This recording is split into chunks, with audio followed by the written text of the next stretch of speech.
Mega 9 box office నేను Kavya. Super star Mahesh Babu, దర్శక ధీరుడు రాజమౌళి ఈ క్రేజీ కాంబో మూవీ అప్డేట్స్ కోసం ఫ్యాన్స్ ఈగర్ గా వెయిట్ చేస్తున్నారు. మేకర్స్ మాత్రం ఎలాంటి అప్డేట్ ఇవ్వడం లేదు. అయినప్పటికీ క్రేజీ పవర్ వరల్డ్ మూవీ గురించి ఏదో న్యూస్ లీక్ అవ్వడం, అది వైరల్ అవ్వడం జరుగుతూనే ఉంటుంది. తాజాగా ఈ భారీ చిత్రం కోసం థ్రిల్ కలిగించే క్రేజీ ఎపిసోడ్ ను జక్కన్న ప్లాన్ చేస్తున్నాడు అనేది ఇండస్ట్రీ ఇన్సైడ్ న్యూస్. ఇంతకీ ఆ క్రేజీ ఎపిసోడ్ ఏంటి, అసలు జక్కన్న ప్లాన్ ఏంటి?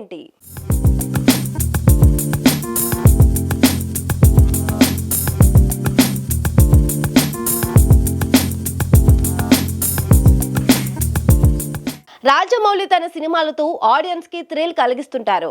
ఇంకా చెప్పాలంటే ఇప్పటి వరకు చూడని కొత్త ప్రపంచాన్ని, కొత్త అనుభూతిని కలిగిస్తుంటారు. ఇప్పుడు మహేష్ తో చేస్తున్న మూవీ అడ్వెంచరస్ థ్రిల్లర్.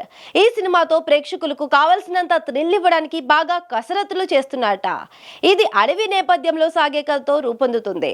అడవి అనగానే థ్రిల్ కి కావలసినంత స్పేస్ ఉంటుంది. దీన్ని జక్కన్న తనదైన స్టైల్లో వాడుకోబోతున్నాడని తెలుస్తుంది.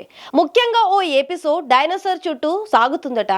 హీరో వెంట డైనోసార్స్ పడడం, హీరోని చేస్ చేయడం, వాటి నుంచి హీరో తన్ని తాను కాపాడుకోవడం, ఈ ఎపిసోడ్ వేరే లెవెల్లో ఉంటుందని టాక్.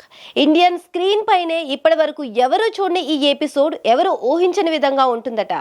డైనోసార్ ఎపిసోడ్స్ ఈ సినిమాలో కనీసం ఓ 4-5 ఉంటాయట. వీటి కోసం సగం బడ్జెట్ కేటాయించాలని తెలిసిందే. ప్రతి ఎపిసోడ్ ను సరికొత్తగా డిజైన్ చేశారట. ఇందులో ప్రియాంక చోప్రా కథానాయిక లేక కీలక పాత్ర అనేది తెలియాల్సి ఉంది. పృథ్వీరాజ్ సుకుమారన్ విలన్ పాత్ర పోషిస్తున్నాడు. అయితే ఇందులో తండ్రి కొడుకుల ఎమోషన్ కి పెద్ద పీట వేశారట. తండ్రి పాత్ర పోషించేది ఎవరు అనేది సస్పెన్స్ గా మారింది. మరి ఈ పాత్ర కోసం ఎవరిని జక్కన్న ఫైనల్ చేశారు, అసలు టైటిల్ ఏంటి, మిగిలిన క్యారెక్టర్స్ ఎవరు చేస్తున్నారు, ఇలా అన్ని విషయాల గురించి క్లారిటీ రావాలంటే కొన్ని రోజులు ఆగాల్సిందే.